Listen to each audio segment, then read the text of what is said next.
Good morning, class. Good morning. Good morning. Today we're going to talk about the Vietnam War, but as an introduction, we're going to look at a video. It's a video about worldview.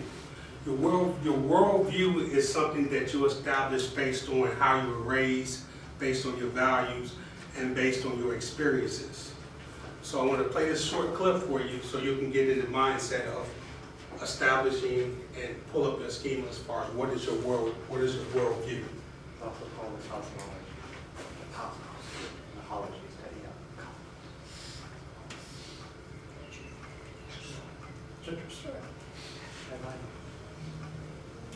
Why do you believe what you believe? How do you know what you know? If your belief system can be projected onto a canvas, would it resemble a surrealist That's the wrong painting? clip. Good question. This is the right one. There you go. Oh, because you hit the next button, sorry. So what's your worldview? It's kind of a popular worldview, but what is it? I kind of just view it as a set of goggles I put on every morning when I wake up and I see the world. It's kind of the entirety of my belief system. It's how I Keep it over here in the corner. That's good, yeah. Side. See how I see. Down along the Put it on. bottom. it's a set of beliefs, it's a set of statements, Good line. faith statements, Wait. truth statements, Wait. But really, when you look at it, it's the entirety of how you see, how you observe the world around you. And ultimately, your worldview has to work across the board. I mean, whether we're looking at economics, or sociology, or psychology, or biology, religion, ethics, etc., your worldview has to work. It's only 1 minute long. I want to play it back because I know that a lot of y'all didn't hear it.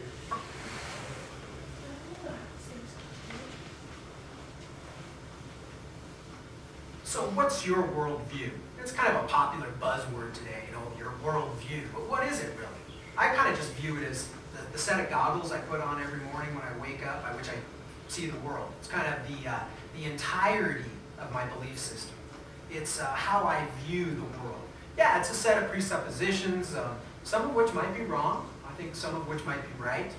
It's a set of beliefs. It's a set of statements of how I view things, faith statements, truth statements, etc. But really, when you look at it, it's the entirety of how you see, how you observe the world around you. And ultimately, your worldview has to work across the board. I mean, whether we're looking at economics, or sociology, or psychology, or biology, religion, ethics, etc., your worldview has to work across a whole spectrum of concepts. And so I would just encourage you to understand what your worldview is. A lot of people say, I don't have a worldview. You do. Everybody has a worldview. You just might not have poked your fingers in it all the way yet. You might not have embraced it all the way yet. You might have maybe cleared some hoops, some hurdles on 6 things, but the other 4, you're still kind of open-ended on. But ultimately, you're going to realize that it all has to work together. It all has to mesh together. The view by which you view the world and others and people and humanity, questions of God, that is your worldview. And it does need to be tested. It does need to be pondered. And it's actually a really exciting adventure to go on. So anyway, my question for you today, what's your worldview and why? Dig in.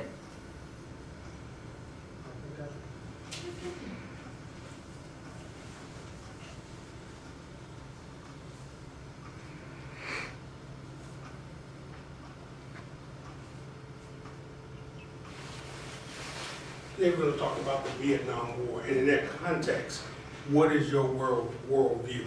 When you look at the title of war, what actually comes to your mind? Can someone give me an answer? You look at war, what comes to your mind? Weapons, people fighting. What comes to your mind? More of different ideology of words, of ideas, of cosmologies. What comes to your mind? Right. But, whatever it is war. And if you never went to war, you probably would have a different idea of what's war than someone who experienced war before.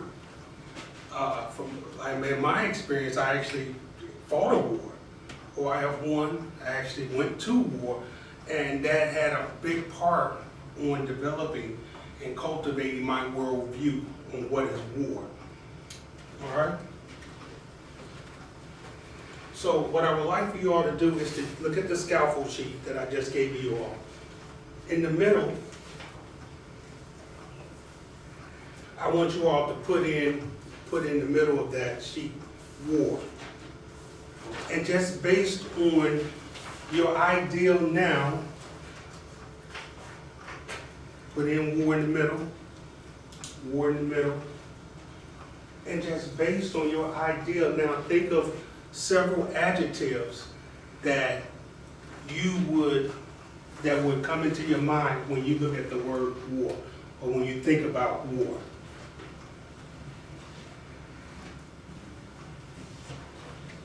It describes the noun. So it's not only guns, but like bad guns, like bad, good. It's a really basic, I romanticize. Evil. Hard.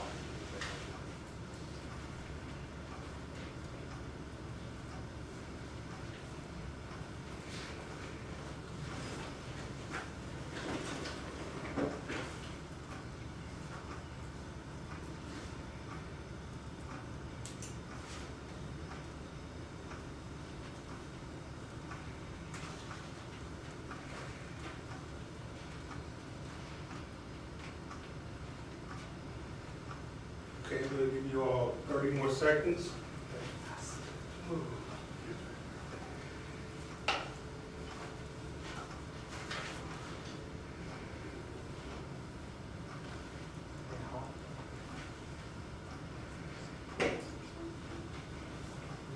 Ten, 9, 8, 7, 6, 5, 4, 3, 2, 1. Put your hands down. Push it down. Okay.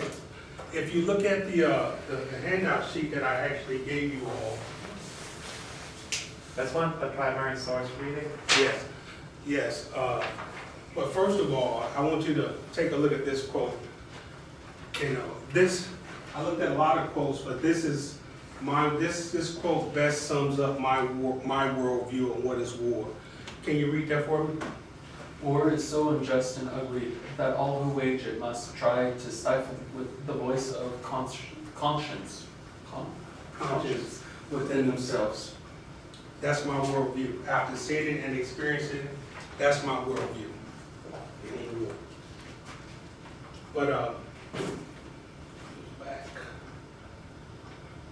Of course, the objectives of this lesson, if you actually look at, the students will be able to recognize how the war was viewed by many young Americans, identify lessons learned, and how the Vietnam War is still affecting us today. If you look at the sheet, the second portion of the sheet, if you turn it around, those objectives are on that sheet. So you'll actually have to be able to reference the objectives if you lose track of what are we doing. Okay?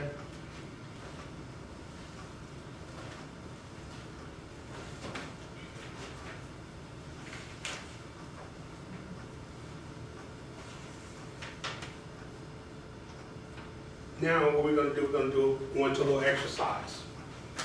I labeled a lot of the reading because we won't be able to get through the entire packet in 20 minutes, which is this entire packet about the Cold War in Vietnam. So we got to stifle this down. We have to cut it down a little bit.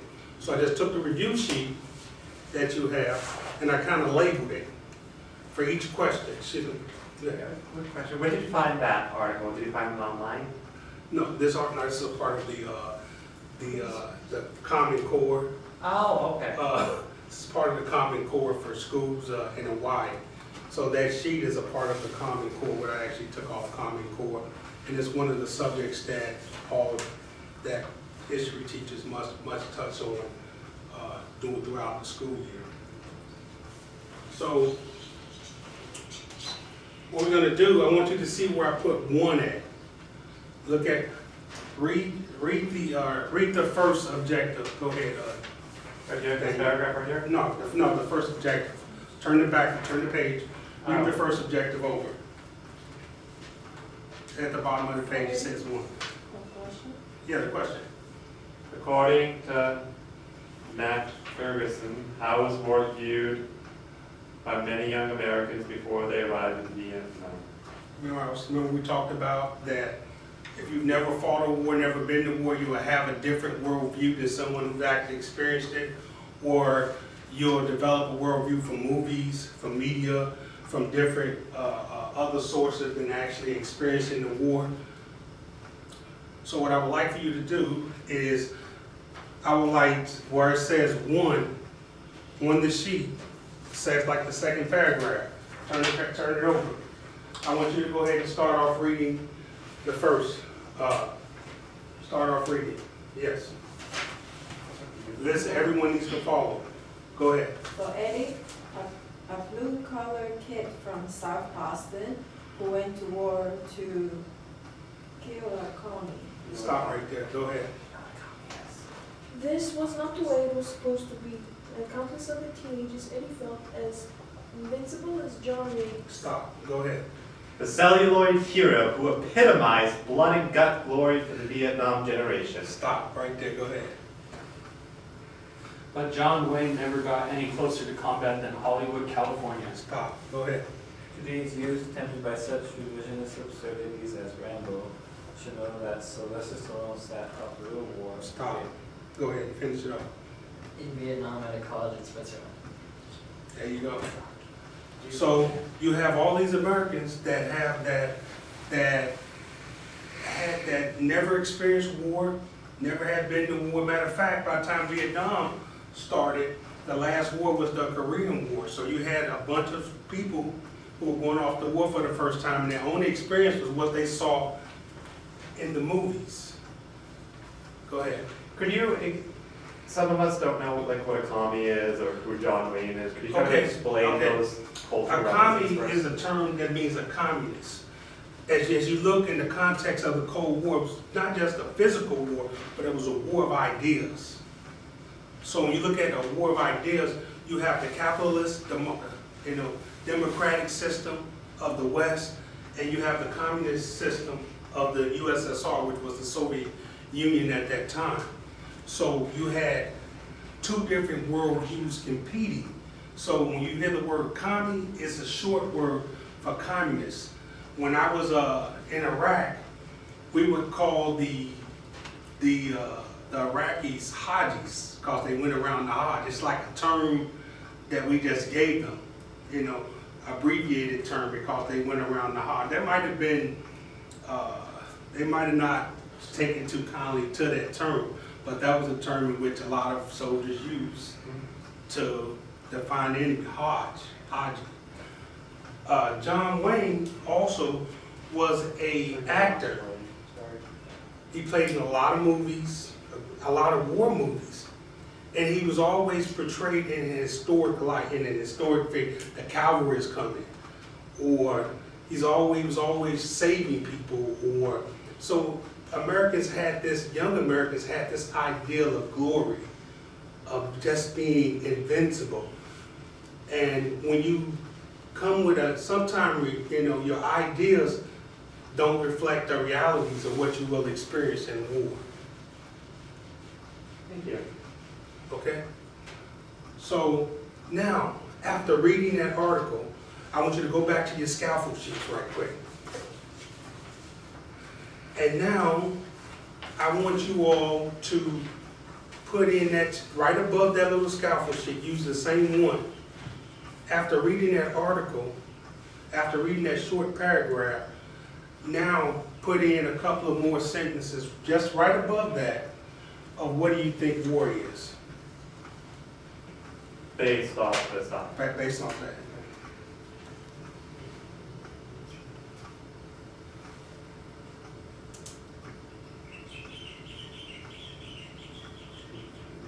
Or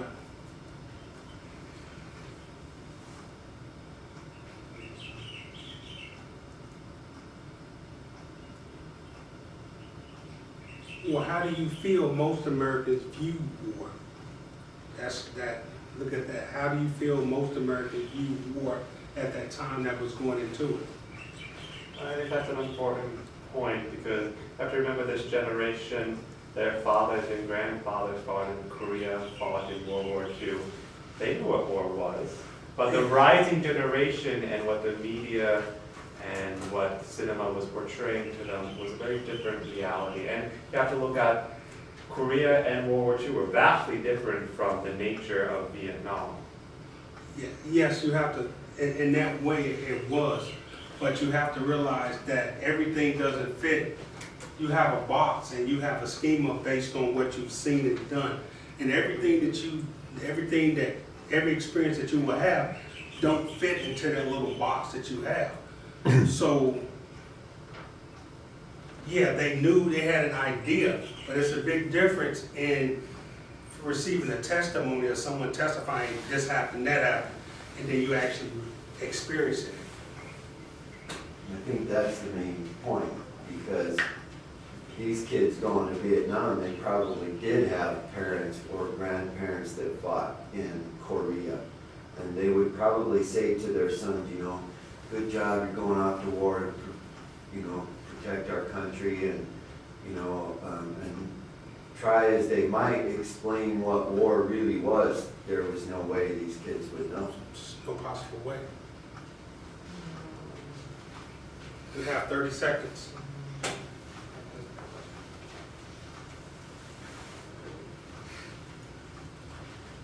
How many sentences? Just not really a sentence, just what do you, after reading that, it's just short and sweet. So I want to go over a couple of the answers that some of you all had. Go ahead. What is war? According to the things I read, Yeah, let's start right here. Okay, you have an idea of what's war before you read the article and how many, and now after you read the article, after you read it, how did many Americans think about it? So based on, so let's go first. Give me one adjective of what you thought was war. like scary. What do you think? Dark. See? Dark. Dark? What do you think? Dehumanizing. What do you think? Uncivilized. What do you think? Contention. What do you think? Desolation. Desolation. Okay. Now, what do you think a lot of Americans thought of the Vietnam War before they actually entered? Can you give me an adjective based on the reading? A lot of Americans thought it was what? Glorious. They thought it was, they thought it was what? Killing friends. Heroic. Killing commies. Yeah. All right. So now you have a conflict. So right now, based on that, you have a conflict of ideas. You have a person that's going into war believing one thing, and then when they actually experience it, they come out with a different reality.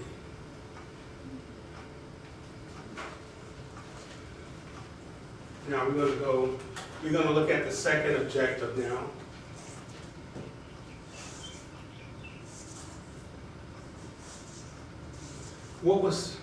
Now I'm going to get into what were some of the lessons learned during the Vietnam War.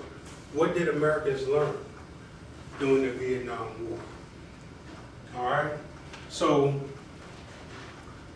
after we fought Vietnam War, every time you go through, when I was in Iraq, every time we would go through a little skirmish or a scuffle, we would have like a powwow in which we would discuss the tactics and procedures, what went wrong and what went right. America is no different. Every time there's a war that takes place, there are lessons learned from that war. America's come out a little smarter. Maybe we shouldn't get into another war like this. Or maybe we shouldn't do this. Maybe this is the wrong plan. And those lessons learned determine our foreign policy going forward. So I want you to look at Look at the I've labeled 2 on the sheet. You see the sheet where it says, it's right, probably a little bit down. Powwow is like a discussion. So when I say powwow, it's like, let's discuss this, let's talk about it. Because some of the same, when I go back, some of the same things that we experienced, I'll give you an example. Just a quick example. We would be on these convoys. And what would happen is that we would push through. If we get hit by ID is an improvised explosive device. So we would get hit and we would just say, we're not stopping. We're not stopping this convoy. We're not going to be sitting ducks. We're not going to do this. So the enemy, which was the insurgency at the time, I'm going to get off and get off stuff, they would look at what we would do. So they would say, well, if they're not going to stop for one ID, let's set a daisy chain and make 10 or 15 of them down the road. And that's what, so they looked at what we would do. So at certain times, what we would do, we'll get hit and automatically hit and go over the radio, we'll turn the convoy around the back the other way and go back the other way.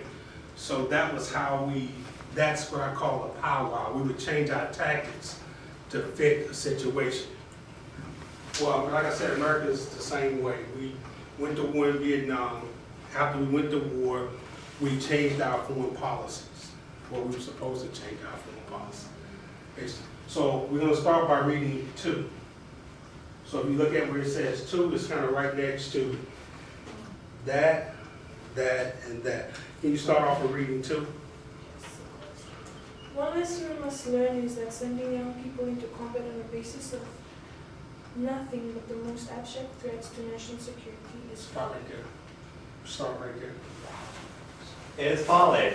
Worse still is leaping into impossible situations where young people get killed for symbolic reasons.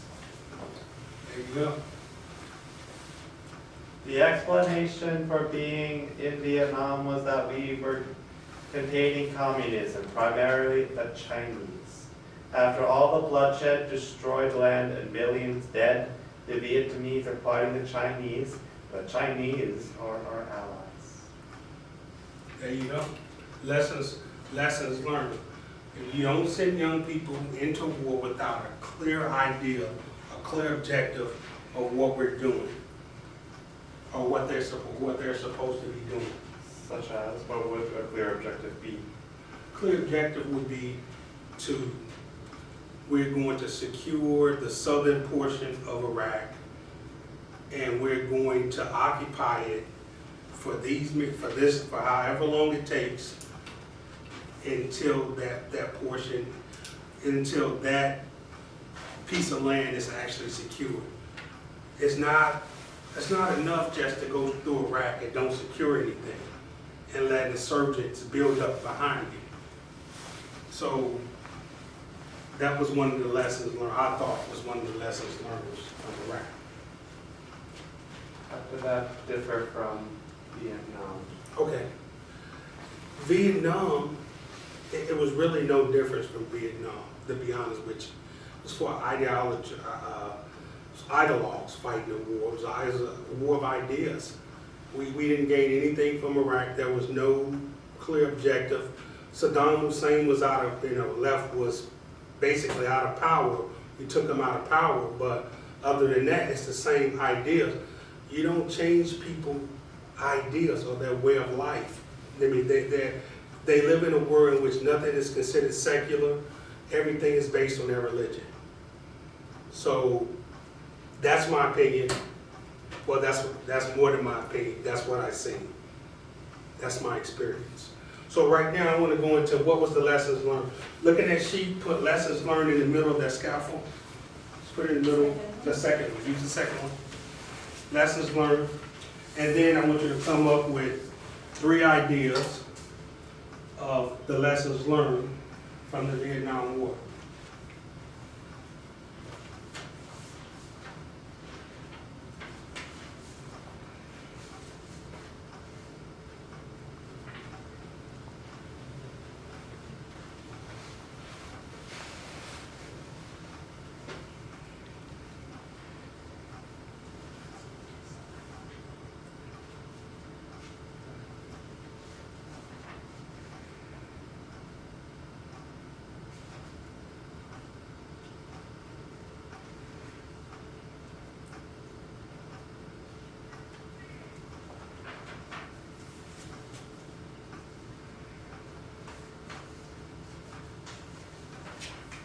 We got 30 seconds.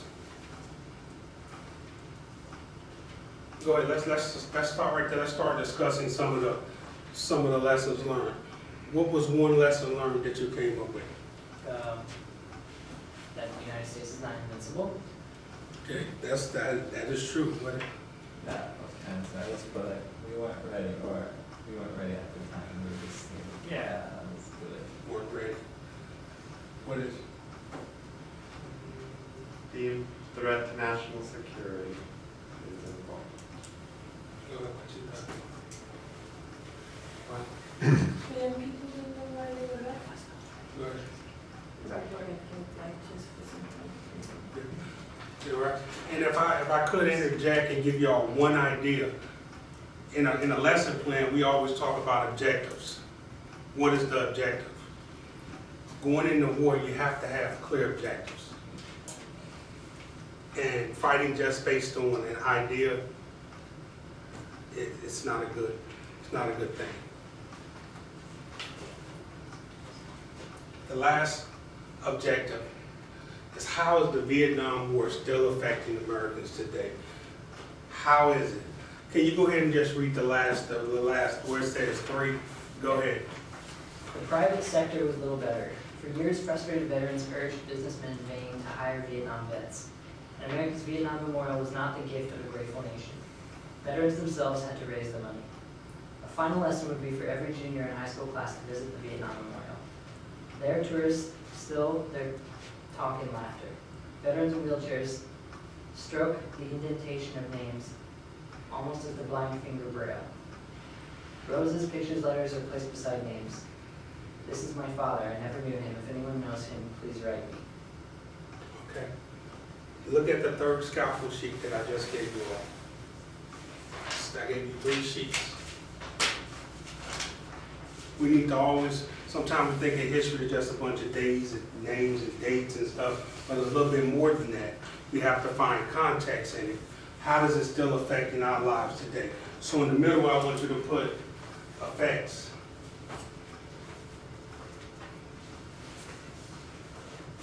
And after reading the article, after reading that paragraph, put in some things, put in at least as many things as you possibly can of how it actually affects our lives today. How the Vietnam still affect our lives today.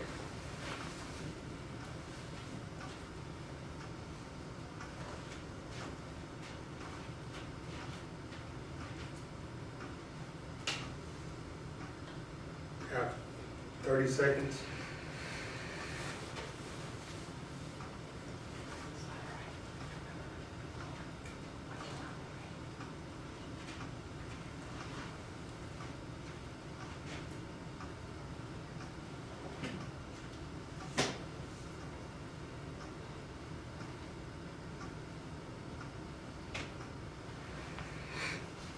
Okay, let's stop right there. Let's give me, I need one idea from each person. Give me one idea of how is it affecting our lives today.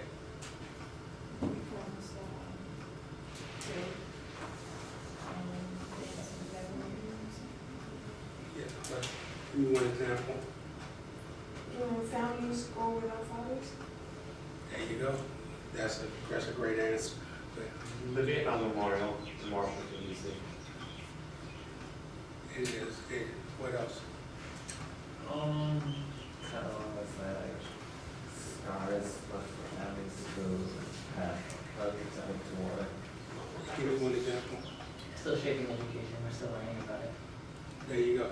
And finally, you have all these Vietnam veterans that are still alive today. They're still, dying off. They're still asking for VA benefits.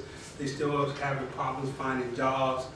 And it's still, the people that fought the war are still alive, and they're still dealing with a lot of issues that they experienced during the Vietnam War. Go ahead. How long ago was this? Vietnam War lasted from the 1958 to 1974, I'm thinking, somewhere in there. No, 61. It was 61 to like 69. No, it was in the 70s. They were still. Depends on your definition of when the What, war the is. second longest war. Second longest war. That's what, it's about a decade.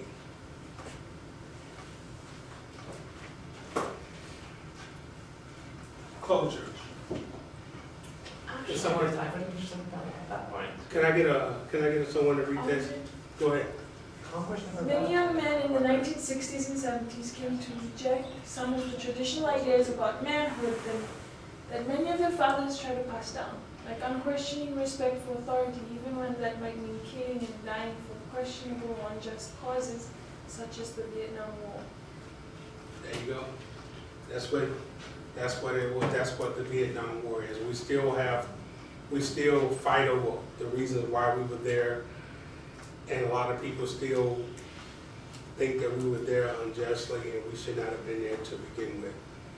All right, and you have a lot of soldiers that are still dealing with issues, Agent Orange, fighting with VA, and today, if I might add, VA, as a person who deals with VA as a veteran, I think VA is one of the most incompetent federal agencies out there. That's it.